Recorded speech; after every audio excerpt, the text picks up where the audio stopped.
Jenni Carlson. I'm Barry Trammell. Welcome to the Jenni and Berry Show. We were treated to a whale of a Bedlam finale on Saturday. Close game, great atmosphere, and in the end, a 27-24 OSU victory. They will get to savor that until the next Bedlam, whenever that may be. We'll talk about how the Cowboys bested the Sooners, what this means for OSU's Big 12 title hopes as it heads to Central Florida, and much more. But first, we want to say a big thanks to these sponsors for supporting the Jenni and Berry Show. MidFirst Bank, Laser Light Skin Clinic, the National Cowboy and Western Heritage Museum, the Oklahoma Ford Dealers Association. Drive into your best in Oklahoma Ford dealers today for the best deals on Ford's full lineup of trucks and SUVs. Ford is the best in Oklahoma. Barry, we got a classic for this Bedlam finale. So tell me, now we're 48 hours-ish away from the final gun. How are you feeling about the end of Bedlam? Well, I can certainly understand why this series would go away and why you'd end this rivalry. Who wants anything like that? Who wants to go through that again? Who wants to have a spectacle like that? I mean, the networks aren't interested in it. The fans aren't interested in it. The players, nobody cares about that. Hey, what about this? South Dakota State's coming to Boone Pickens next year. Everybody up. Here's how I'm feeling, Jacko. I think you'd remember this guy. I'm not going to name him. But years ago, we had a guy on the news side at the Oklahoman who was an editor, fairly good job, fairly prestigious position, and he sort of got demoted. And I didn't know much about what all happened, but one day I saw him sitting there, and I thought, I need to go over and express my support or whatever. And I said, hey, so-and-so, sorry to hear about what happened. Sorry to hear about what happened. Hope things are going okay. I said, how's it going? He said, well, let me tell you how it's going. It sucks. And that's how I feel about the end of Bedlam. It sucks. So whoever's in charge, both sides are to blame. People outside the Bedlam sphere are to blame. Lots of people bear responsibility here, but we ought to be adding things like this to college sports, not subtracting. I don't know how you were on Saturday. Obviously, we had a close game. We had, OU with the ball, a minute to go, a fourth down to keep driving. So there was a lot for us professionally to be paying attention to in the final minutes of that game. But I'll be honest, Barry, when the game went final, I was nearly going to cry, and not because of what happened. It just hit me. I'm a sports fan. I want good games. I want these type of rivalries. And I literally felt like that we had seen, something. You wrote an obit last week. It did. It felt like a death. Even as OSU fans were celebrating, OU players were leaving the field in disappointment. We'll talk about that and a lot more. But it hit me in that moment. Like, this is actually the end of Bedlam football. And I told you last week I was feeling down about it, and it kind of hit me in that moment. I was like, man, this really is over. Now, for the Cowboys, Barry, I got to think they're feeling like, hey, we'll take this Bedlam win and ride it for a while. I mean, how are the Cowboys feeling about this? Maybe how should they feel about the end of Bedlam? Well, winning the dang thing is going to help. Yeah. Because you're right, they can feed off that for a good long while, and winning that game in particular, there's no way to even measure the benefit to OSU in terms of what that's going to mean with financial support, with just emotional support, with people drawn to the Cowboys, people getting back on board or getting more entrenched in everything Oklahoma State. But talking about the past only goes so far. 5 years from now, if they're still not playing, looking back on that 2023 Bedlam is going to be fun for OSU people, but it's not going to get anybody's juices. Hey, let's go buy tickets. Let's go give money. Let's go stage an NIL rally, whatever we're doing in 2028. So I think OSU is going to come to realize fairly soon that they missed this thing, And that, while, yeah, it was frustrating, and 91, 19-7, now 91, 20-7. Yeah. It was inexplicable. It was frustrating. It was maddening. But man, it came with great opportunity.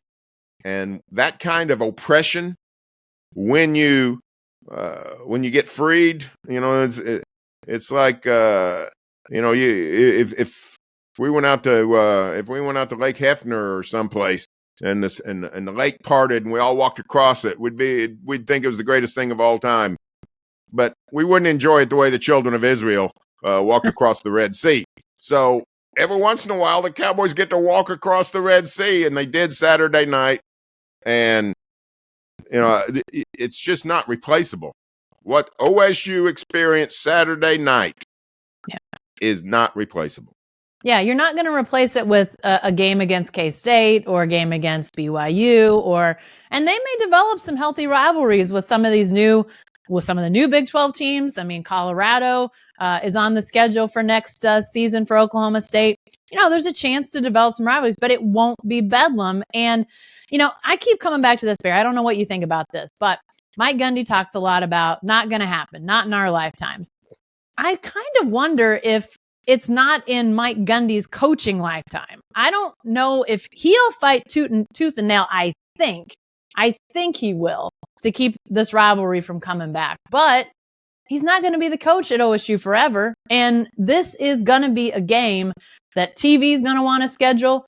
Fans are going to want to schedule eventually. And I think administrators are going to want to schedule. I don't know what you think about that, but I think when Mike Gundy talks about not going to happen, he's saying, I don't want it to happen as long as I'm coach at Oklahoma State. And he's not going to be the coach at OSU forever. No, I think you're right. The only question I don't know is how much influence or power Gundy or any coach will have going forward in the scheduling process. Lots of influence and power now at a lot of places, and I think Gundy has that in Stillwater. But I don't know going forward. There are forces in college football that are changing: the 12-team playoff, NIL, lots of different things. The networks are going to get more involved, not less. I mean, the networks created this mess in the first place with conference realignment. So I don't know that Gundy's influence will be as substantial going forward as it has been in years past. But I think you're right. I don't think he wants any part of Bedlam. And winning this dang last one, is going to fortify that belief. He can put up a sail and sail the seven seas on the wind of this victory. So I think you're probably right, Jacko. I think if we do get it back soon, it might be because of a Gundy retirement. But he certainly doesn't act like he's interested in retiring. He seems to be having the time of his life. So, and he deserves the time of his life after what they've done with this season. It's been a remarkable turnaround, and we've been talking a lot about the OSU offense, Ollie Gordon, the breakout star, all those things, the transformation from that meager offense in September. But you know what? I thought the defense played pretty dang good on Saturday, and they've been playing pretty good, giving up some home run balls in October, but this defense is coming around. What impressed you about the Cowboys on Saturday? Well, I mean, I think the defense did play pretty darn well on Saturday. Only allowed 3 Oklahoma touchdowns, which obviously, I thought that we might see more through the air. We saw 2 touchdowns that were rushes, but I think the Oklahoma State defense held the Oklahoma offense in check pretty darn well. Held them, kept the time of possession pretty low. They didn't allow a bunch of deep passes. I mean, I felt like OU was going to have to open it up to really move the offense. And considering the youth, I mean, let's talk about Dylan Smith for a second, Barry. A true freshman in the Cowboys secondary made some of the biggest plays, including the 4th down play to end Oklahoma's last threat. And to have a young secondary, you've talked about it, and rightfully so. They had a couple games where they allowed multiple cross-country touchdowns. I mean, just in droves. And so to see them get fortified and not have to watched guys running wide open down the field. I was impressed overall. I mean, I don't think you can do what they did without everybody playing pretty darn well, but tip of the cap to Brian Nardo, Barry. I mean, we saw how long it took Jim Knowles to get his defensive philosophy rolling in Stillwater. I'm not saying that this defense is to the level that Knowles was after, say, a year and a half, but they're playing football to the level that this team can make the Big 12 title game now. And frankly, I think they've got a defense good enough they could actually go win the thing.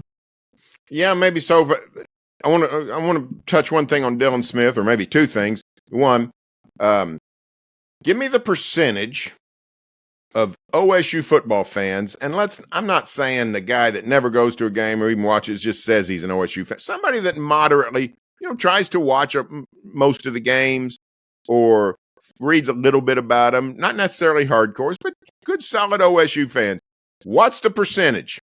What is the percentage of OSU fans that if you gave them the quiz, Cowboy or no Cowboy, and you went with Cam Smith, Dylan Smith, Cale Smith, Xavier Smith? I don't know. It's got to be a low percentage, Barry. 10%? I mean, I don't know. 15, maybe. I don't think it's many OSU fans that, I mean, they definitely couldn't pick these guys out of a lineup. That's for sure. Yeah. And, it's not a no-name defense, but it's a lot of new guys, all these Smiths and the DBs they're all hard to keep track of. And it's a remarkable turnaround considering what they lost in the portal: Jabbar Muhammad to Washington, Thomas Harper to Notre Dame, Mason Cobb to USC, Trace Ford to the Sooners, and yet they're playing pretty good defense and keeping Cowboys in games and doing the things you got to do to win games. So a lot of credit to Brian Nardo and getting this defense to playing up to a standard that Cowboys can be successful. Yeah, I think so too. And, I don't – it's going to be interesting. It's kind of weird to think about some of these youngsters in the Cowboys secondary if they are able to get to the Big 12 title game, and if Texas is the opponent, you're matching up against Xavier Worthy. I mean, they've got some big-time receivers at Texas, and yet the OSU secondary keeps finding a way. They make adjustments. They do what they need to do to win ball games. That's what they've been doing, basically almost all the Big 12 conference season. So, tip of the cap to those guys for what they're doing. And, it's been big. Obviously, though, let's talk about the offense because they've been big to this too. Ollie Gordon rushes for over 130 yards on Saturday against the Sooners, had another 18 yards receiving, 2 touchdowns. This guy that's kind of a meh game for Ollie Gordon at this point, Barry. What's your feeling though about just where he is in terms of the Heisman race? Can this guy get to New York? Can he win the thing? Did Saturday's game maybe derail the hopes of that a little bit? Well, I think it was a Saturday when it didn't really help his Heisman bid, but I don't know that it hurt it. It was a different kind of game for Ollie, right? When you look at, it wasn't the 282, the 271. It wasn't the massive home runs he hit against West Virginia.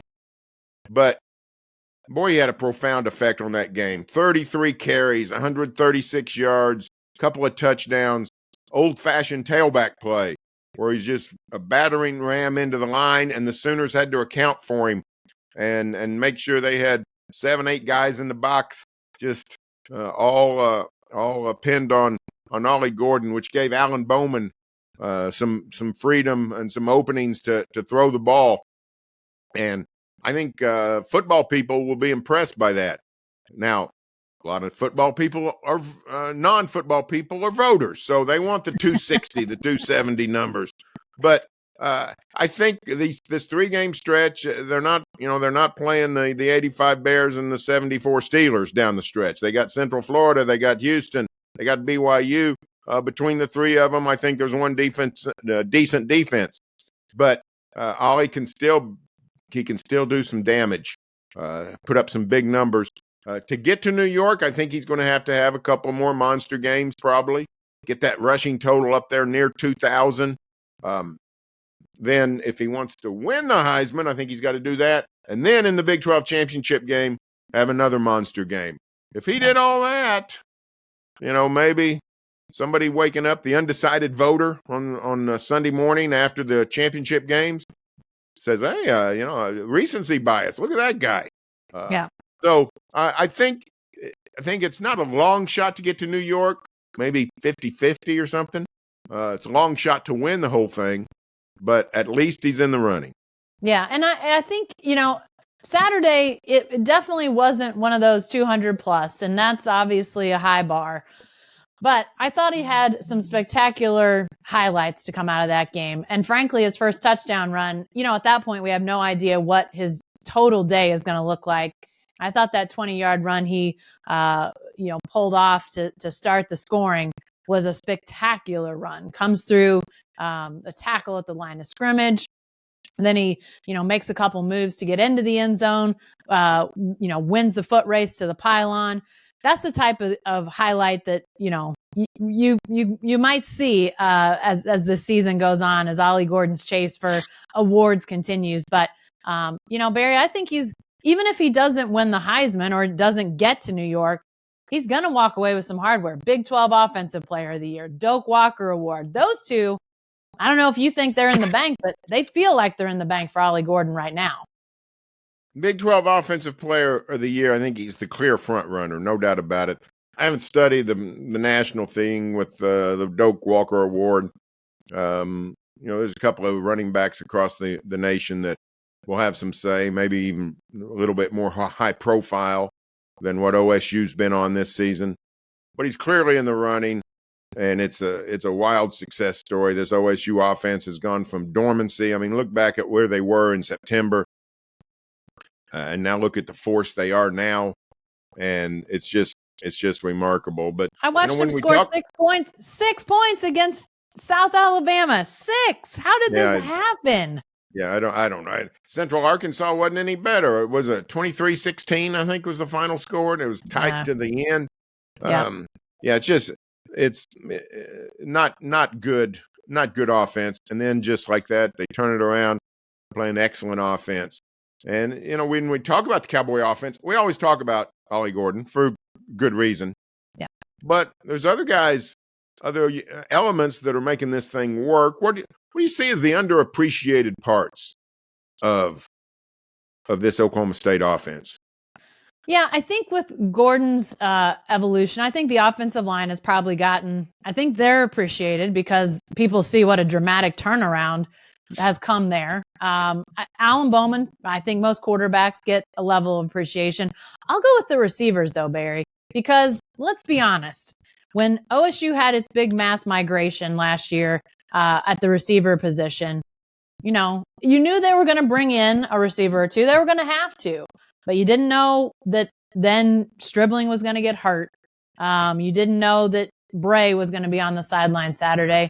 Leon Johnson, a guy that, came from a D3 school that I think they liked enough to think we want to develop him, but he has a huge game last week, has another nice game in Bedlam. And Rashad Owens, a guy who they were trying to get on the field, had him at Cowboy back, the tight end hybrid spot for a while. He targeted 17 times in Bedlam, has his, best game as a Cowboy in the ultimate finale game of Bedlam. So I think that depth at receiver, it's way deeper than I ever thought it was. I thought when Stribling got hurt, I thought, I don't know, this could be a little bit of a disaster coming up. But those guys were fantastic on Saturday. So definitely, I think that receiver depth is the thing that I didn't think it was there, and now you have to really be impressed by it, quite honestly. Underappreciated part of Bedlam. I can't remember if it's the first series or the second series, but I think it was the first series. Cowboys had made a first down, so they're around their 35, 40-yard line, and they throw sort of a seam or a slant route going west on the right side of the field. Bowman fires one to Rashad Owens, way overthrows him, And Rashad Owens jumps up and makes a one-handed catch and comes down for a first down. Yeah. To me, that was a statement play that said, you know what? We've come to play today, Sooners. And you probably hadn't heard too much about Rashad Owens. I've been around for 5 years and not done that much, but I'm here to play. And to me, that was a sign that the Cowboys, they had their big boy pants on. And you mentioned the 17 targets. I'm not sure the Cowboys ever threw the ball to James Washington or Justin Blackmon or Rashawn Woods 17 times. Now, they caught 12 or 13 or 14, but so that was very impressive. When you look at the receiving unit, these guys would not be third team if everything had worked out because some of them wouldn't be here. But the Cowboys basically have lost 2 waves of receivers. The portal defections that you mentioned, John Paul Richardson, Stephon Johnson, Bryson Green, or is it Blaine Green? I get my Green twins mixed up. Is it Bryson? Bryson went to Wisconsin. So in comes, the guys to replace him. Stribling, Jashawn Stribling from Washington State, going to be the best receiver and was. He'd be a star on this OSU offense now. He gets hurt. Bray's hurt. They got to come in with the new guys. Owens, the guy that's forgotten over here. George Fox from Leon Johnson University, or whether it's Leon Johnson from George Fox University. Who really knows?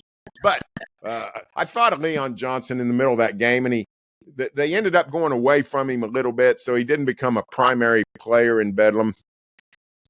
But I got to thinking, think about this guy. Literally last year, he's at a Division III school that none of us have ever heard of. No. And he's probably playing on a field that seats 500 people with some portable bleachers and that kind of thing. And here he is. He's got the whole state of Oklahoma watching him play, and everybody in the state's invested in what he does, good or bad. And people in orange are going crazy. People in red are calling him names. And he's sitting there thinking, I don't even know where I'm at. And I'm in this arena. So I thought that was a cool element of Bedlam. You're right. The receivers have been really good. And I will say also, Gundy and Casey Dunn and Tim Rattay and the guys, they've done a nice job incorporating the tight ends. Josiah Johnson was a bigger deal, a bigger part of the game plan in this game Saturday. So no doubt about it. The receivers have been a really cool story for OSU. Hey, you mentioned that one-handed catch that Rashad Owens had. That was in your book was a big catch. It was a big one in his mind too. I asked him after the game if he had a favorite of his 10, and that was the one he said. So good job. Well, good. That's good. Well, hey, so OSU heads to Central Florida on Saturday, heading down to Orlando, one of the newbies in the Big 12, and OSU goes there. Golden Knights 4-5, Barry, just got their first Big 12 win against Cincinnati. But could this potentially is this a trap game for OSU? Is this the type of game that you really got to guard against if you're the Cowboys? 2 things. 1, all road games are trap games. Number 2, the Big 12 has all kinds of pecking orders, from the way it's all played out. We're 2/3 of the way through the season. Central Florida's in the bottom, OSU's in the top. But the games have been relatively close. UCF went to Norman, lost by 2 with a failed 2-point conversion. They're not. When you look at UCF play, you say that's a real football team. They've got athletes. Now, the defense has not been good. Cowboys should be able to really impart their will on Central Florida. But the offense of the Knights is very capable. So I think you'd be a fool to think Cowboys are going to go down to Orlando and blow them out. And if you don't blow somebody out, if somebody stays in the game, anything can happen. So I think it will be a tight game. So yes, it's a trap game, but it's a little bit, Mike Gundy keeps saying this, and I think he's right. He said, we're going to the NFL style. We're going to the NFL style. Part of the NFL style is everybody's pretty close.